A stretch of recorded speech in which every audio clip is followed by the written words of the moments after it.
Yet as a missionary and a linguist, he had probably met more world leaders than he ever would have met as a senator. He wondered whether any of his boyhood friends back in Downey could have foreseen the twists and turns his life would take. Cameron Townsend certainly hadn't. Yet he wouldn't have changed the course of his life for anything. Chapter 2. A Trip to Fresno.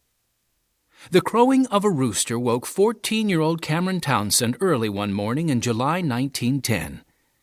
As the early light of dawn filtered into the tiny room he shared with his brother Paul, Cam, as everyone called him, tried to remember why today was so special. Suddenly it came to him.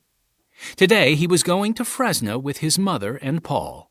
His 4 older sisters, Oni, Ethel, Lula, and Mary, wouldn't be going. They all had more important things to do than visit relatives in Fresno. They had jobs and boyfriends and other responsibilities they could not leave.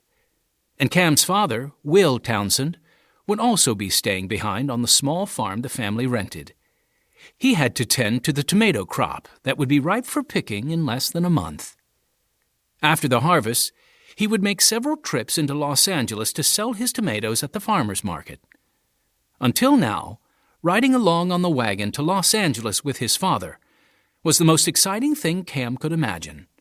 After all, Los Angeles was 10 miles away. Today, though, things were going to change. He was about to ride a train 220 miles north to Fresno. Not only had he never ridden on a train before, but the farthest he'd been away from the farm was Long Beach, 14 miles south of Downey. Each year, the family went there on an outing to watch the ships pass by and wade in the cold water of the Pacific Ocean. After rubbing the sleep from his eyes, Cam dropped his feet with a thud onto the polished wood floor. He was anxious to get his chores done and be on his way.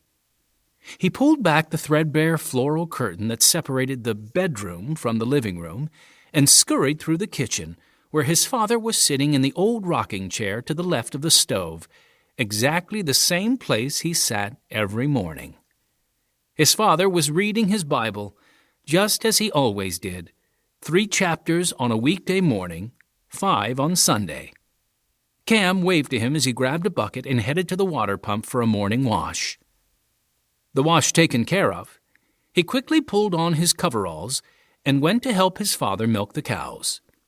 "Morning, boy," said Mr. Townsend in a very loud voice.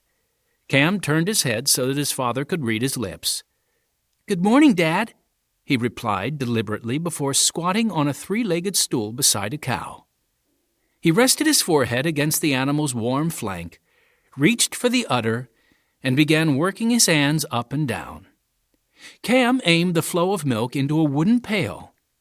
There was no talking with his father as he worked. There never was, since Will Townsend was stone deaf. Cam's mother told Cam that it had happened gradually, the result of a construction accident back in Colorado, soon after Cam's father had married Cam's mother. Cam's father could read lips and still liked to talk and sing, though he had no idea of how soft or loud his voice was. Soon the pail was filled with creamy warm milk, and Cam and his father walked back to the tiny ramshackle farmhouse in which all 8 members of the Townsend family lived. Mrs. Townsend had already made the oatmeal for breakfast, and Paul had set the table. Cam's older sisters emerged 2 at a time from their bedroom, and soon the whole family was seated around the table. Mr. Townsend gave thanks for the food, and they all began to eat.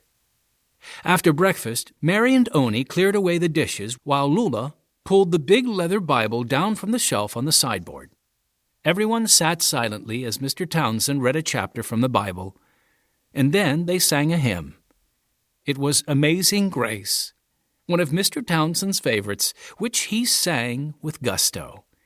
Cam and Paul looked at each other, barely able to keep themselves from laughing out loud at how off-key their father was singing. One look from their mother, though, was enough to snap them back into line. While she enjoyed a joke as much as anyone, the children were under strict orders never to laugh at their father. Everyone